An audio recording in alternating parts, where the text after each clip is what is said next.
MIDC हटवा, सैनिक टाकळी गाव वाचवा. संभाजी ब्रिगेडचे नेते डॉक्टर विकास पाटील. लेखी आश्वासनानंतर उपोषणाची सांगता, रास्ता रोको आंदोलन मागे. MIDC हटवा, सैनिक टाकळी गाव वाचवा या प्रमुख मागणीसाठी सैनिक टाकळी तालुका शिरोळ इथं गावकऱ्यांच्या वतीनं सुरू असलेल्या आमरण उपोषणाला अखेर सकारात्मक प्रतिसाद मिळाला. MIDCचे अधिकारी उमेश देशमुख यांनी आंदोलनस्थळी भेट देऊन ग्रामस्थांच्या मागण्या ऐकून घेतल्या. त्यानंतर त्यांनी जिल्हाधिकारी तसेच MIDCच्या वरिष्ठ अधिकाऱ्यांकडे प्रमुख 3 मागण्या लेखी स्वरूपात पाठवून आवश्यक कार्यवाहीसाठी सादर करण्याचं आश्वासन दिल्यानंतर उपोषणाची सांगता करण्यात आली. त्यानंतर रास्ता रोको आंदोलनही मागे घेण्यात आले. यावेळी संभाजी ब्रिगेडचे नेते डॉक्टर विकास पाटील म्हणाले, सैनिक टाकळी हे सैनिकांचं गाव म्हणून ओळखलं जातं. गावातील जवळपास प्रत्येक घरातील एक जवान भारतीय सैन्यात सेवा बजावत आहे. अशा गावातील तब्बल 47 हेक्टर गायरान जमीन गावकऱ्यांच्या इच्छेविरुद्ध MIDC साठी संपादित करण्याचा प्रयत्न होत असल्यानं कोणत्याही परिस्थितीत गावची ओळख आणि मराठा अस्मिता जपण्यासाठी MIDC होऊ देणार नसल्याचं डॉक्टर पाटील यांनी सांगितलंय. MIDC अधिकाऱ्यांनी वरिष्ठ स्तरावर कळवण्यासाठी 3 मुद्दे लेखी स्वरूपात नोंदवले असल्याचं सांगण्यात आले. गट क्रमांक 1, 1114 व 1250 मधील प्रस्तावित MIDC रद्द करण्यात यावी. ग्रामसभेच्या ठरावानुसार सैनिक टाकळी इथं सैनिकांच्या मुलांसाठी सैनिक स्कूल, केंद्रीय विद्यालय, जिल्हा सैनिक क्रीडा संकुल, माजी सैनिक हाऊसिंग सोसायटी तसेच परिसरातील गावांसाठी महापुराच्या काळात आश्रय मिळावा यासाठी गायरान जागा उपलब्ध करून देण्याच्या मागण्या पूर्ण करण्यात याव्यात. या मागण्यांवर अंतिम निर्णय होईपर्यंत प्रस्तावित MIDC क्षेत्रात कोणताही हस्तक्षेप किंवा पुढील कार्यवाही करण्यात येऊ नये. या मागण्यांसाठी गावातील दीपक पाटील, विनोद पाटील, अमर वासमकर, प्रदीप पाटील, अमर पाटील यांनी आमरण उपोषण सुरू केले होते. त्यांच्या समर्थनार्थ सैनिक टाकळीच्या मुख्य अमर जवान चौकात शेकडो माजी सैनिक, महिला, शेतकरी, युवक आणि नागरिकांनी रास्ता रोको आंदोलन करून प्रशासनाचे लक्ष वेधले. आंदोलनस्थळी साखर कारखान्याचे चेअरमन गरपत पाटील, दीपाली पाटील आणि शेखर पाटील यांनी भेट देऊन आंदोलनाला पाठिंबा दिला. MIDC प्रशासनाने मागण्यांवर वरिष्ठ स्तरावर पाठवण्याचं लेखी आश्वासन दिल्यानंतर उपोषणाची सांगता करण्यात आली.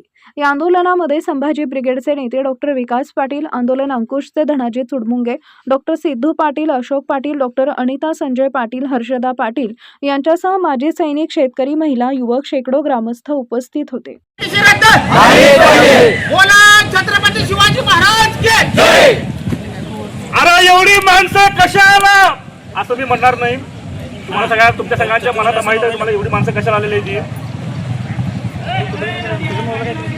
आज सैनिक टाकळीमध्ये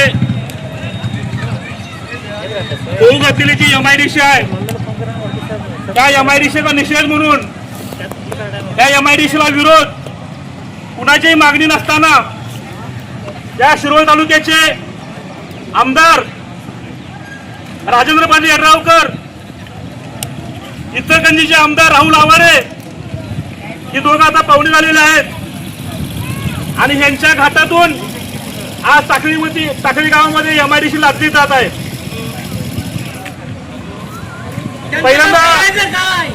पहिल्यांदा या ठिकाणी घोषणा दिल्या, छत्रपती शिवाजी महाराज की जय, छत्रपती संभाजी महाराज की जय, राजा छत्रपती शाहूजी महाराज की जय, विश्वरत्न डॉक्टर बाबासाहेब आंबेडकरांचा जय. जय जवान, जय जवान. मी म्हणतो जय जिजाऊ, तुम्ही म्हणायचं जय शिवराय. जय जिजाऊ, जय जिजाऊ. मी म्हणतो तुमचं आमचं नातं काय, तुम्ही म्हणायचं जय जिजाऊ, जय शिवराय. तुमचं आमचं नातं काय, तुमचं आमचं नातं काय. आमच्या पूर्वजांनी रक्ताचं पाणी करून शेकडो वर्षापासून या टाकळीच्या माळावरती गायरान जमीन 47 हेक्टर आहे ती आजपर्यंत वाचवलेली आहे. ती पूर्वजांनी वाचवलेली जमीन एखाद्या व्यापाऱ्याच्या घशात घालायचं, एखाद्या उद्योगपतीच्या घशात घालायचं, आमदार खासदारांच्या घशात घालायचं यासाठी ती राखून ठेवलेली नाही. तर आपली गावाची ओळख ही सैनिक टाकळीची ओळख आहे. सैनिक टाकळीची इथली जी जाधव घराणं आहे हे मूळचं सिंदखेड राजावरून आलेलं आहे. सिंदखेड राजा हे जिजाऊंचं माहेरघर, जिजाऊंचं जन्म ठिकाण. ज्या जिजाऊ सिंदखेड राजामध्ये जन्माला आल्या त्यांचं सासर वेरूळ, त्यानंतर ते औरंगाबादमध्ये आहेत, संभाजीनगर जिल्ह्यामध्ये आहे. त्यानंतर जिजाऊ आल्या पुण्यामध्ये, छत्रपती शिवरायांचा जन्म शिवनेरीवरती झाला पुणे जिल्ह्यामध्ये. तेथून जिजाऊने राजकारभार केला राजगड किल्ल्यावरनं आणि छत्रपती जिजाऊंचं निधन झालं ते पाचार म्हणजे रायगडच्या पायथ्याशी, म्हणजे माहेर एकीकडे आणि सासर एकीकडे आणि मृत्यू निधन एकीकडे असे जिजाऊंचा वारसा त्या टाकळी गावाला लाभलेला आहे. आज आमच्या रक्तामध्ये जिजाऊंचं रक्त, राजे दादवांचं रक्त. सर्वांना विनंती आहे की अँब्युलन्सला मार्ग करून द्यायचा आहे.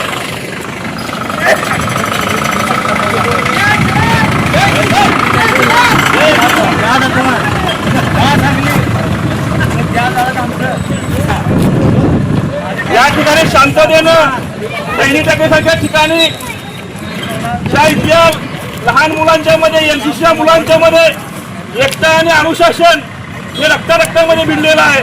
आपण मगाशी बघितलं आहे की डॉक्टरांना आपण रस्ता मोकळा करून दिला, आता आपण अँब्युलन्सला रस्ता मोकळा करून देतोय.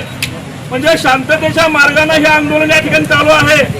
आपल्या गावातले 5 या ठिकाणी माजी सैनिक, शेतकरी या ठिकाणी उपोषणाला बसलेले आहेत. आंदोलन अंकुशचे जिल्हाध्यक्ष दीपक पाटील या ठिकाणी उपोषणाला बसलेले आहेत. अमर पाटील, अमर वासमकर, प्रदीप पाटील हे या ठिकाणी उपोषणाला बसलेले आहेत. आणि ह्या दीपक पाटील, दीपक नाईक हेही उपोषणाला बसलेले आहेत. आणि याला पाठिंबा म्हणून आज गावकऱ्यांनी सगळे एकत्र येऊन आज आपण या ठिकाणी रास्ता रोकोचं आपण या ठिकाणी आंदोलन घेतलेलं आहे. मित्रांनो, 2 दिवस यंत्रणा झोपलेली होती. त्या तालुक्याचे तहसीलदार या ठिकाणी आलेले होते. बघूया करूयाची भाषा झाली. अजूनही एमआयडीसीच्या अधिकारी टाकीला भेट दिलेले नाहीत. किती दिवस आपल्या या इथल्या उपोषणकर्त्यांचा आपण अंत पाहायचा आहे. ज्या देशाच्या सीमेवरती टाकळीचे जवान तिथं उभं राहिलेले आहेत, देशाच्या सीमेचं रक्षण करतात, तिथल्या लोकांचं रक्षण करतात.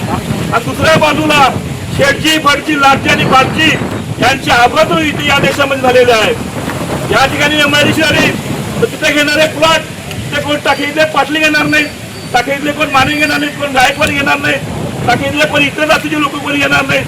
तिथले प्लॉट जे होणार आहेत ते इचलकरंजी आणि कोल्हापूरला तिथे मारवाडी, शिंदे, गुजराती मारवाडी असतील ही लोक बगलबच्चीत घेणार आहेत. आमदार खासदारांचे बगलबच्चीत प्लॉट घेणार आहेत. खऱ्या अर्थाने हे एमआयडीसीचा लाभ टाकीला कुठल्याही अर्थानं होणार नाही. परंतु या इथल्या टाकीची जमीन ज्या हक्काची आमची आहे, गायरान जमीन आहे, ज्या जमिनीचा वापर भविष्यामध्ये सैनिकांचा एखादा प्रकल्प या ठिकाणी होणार असेल, इंडियन मिलिटरी अकॅडमी या ठिकाणी आपल्याला टाकळीमध्ये होतली तर घेतली तर आम्हाला त्याचं काय वाईट वाटतं कारण नाही. नॅशनल डिफेन्स अकॅडमी आज जर एखाद्या जवानाला जर आजारीपणा सिरियस झाला तर त्याची कोल्हापूरला सोय होत नाही, त्याला पुण्याला कमांडो हॉस्पिटलमध्ये ऍडमिट करावं लागतंय. तर ते कमांडो हॉस्पिटल पुण्याच्या धर्तीवरती टाकळीमध्ये झालं तर आम्हाला त्याचं काय वावगड नाही. कोल्हापूर जिल्ह्यातल्या सगळ्या इथल्या भागातल्या सगळ्या सैनिकांना त्याचा लाभ होणार आहे. सैनिकांसाठी सीबीएसई पॅटर्नवर विद्यालय असेल, सैनिक विद्यालय असेल, नवोदय विद्यालय असेल. जसं कोल्हापूरला क्रीडा संकुल आहे त्या धर्तीवरती जिल्ह्याचं सैनिक क्रीडा संकुल त्या टाकळी गावामध्ये व्हायला पाहिजे अशी टाकळीकरांची मागणी आहे. या मागणीला आपण सर्वांनी टाळ्यांच्या गजरामध्ये या मागणीला पाठिंबा आपण द्यायला पाहिजे. आज जर बघितलं आपण इथं जर एमआयडीसी आली तर इथं जमीन सगळी आपली संपणार आहे. एमआयडीसीच्या 47 हेक्टरची जमीन आहे, त्याच्यासोबत इतर शेतकऱ्यांची जमीन जी कोट्यावधी रुपयांना खरेदी करून अक्वायर केली जाणार आहे.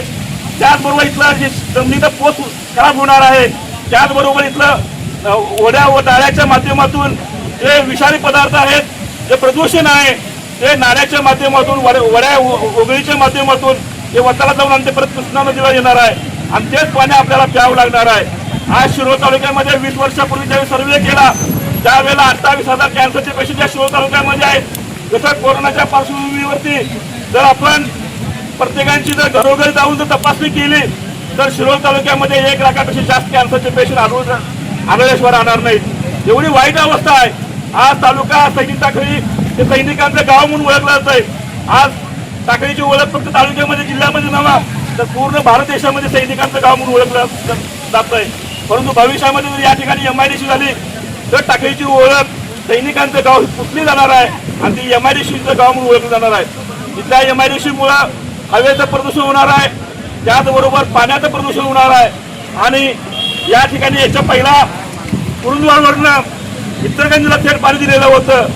असं असताना तालुक्यातलं एकदा पाणी दिलेलं असताना सुद्धा तिथली इचलकरंजीची पंचगंगा नदी प्रदूषित झालेली आहे आणि तिथली नदी स्वच्छ न करता आमच्या कृष्णा नदीच्या पाण्यावरती यांचा डोळा आहे.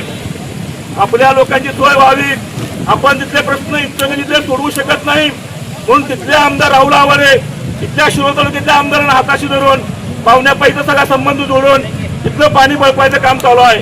तिथली टाकीची जमीन इचलकरंजीतल्या लोकांना तिथल्या प्रोसेसच्या मालकांना द्यायचं काम, त्यांच्या घशात घालायचं काम या ठिकाणी ते करत आहेत.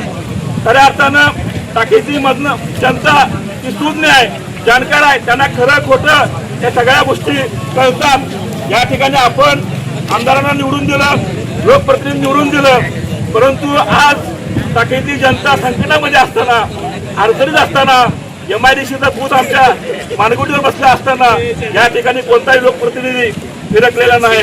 खऱ्या अर्थानं जर बघितलं आपल्याला तर हे बूथ आपल्याला गाडायचं असेल तर आज आपण हा पहिला टप्पा राबवलेला आहे. या ठिकाणी प्रशासनाला आम्ही विनंती करतोय की यातून लवकरात लवकर तोडगा करून MIDC रद्द झालीच पाहिजे. त्याच्यामध्ये आम्ही कुठलाही त्या ठिकाणी तडजोड करणार नाही. एवढंच बोलतो, थांबतो. धन्यवाद. जय जिजाऊ, जय शिवाजी महाराज. छत्रपती शिवाजी महाराज की जय. जिजाऊ, जय जवान, जय किसान.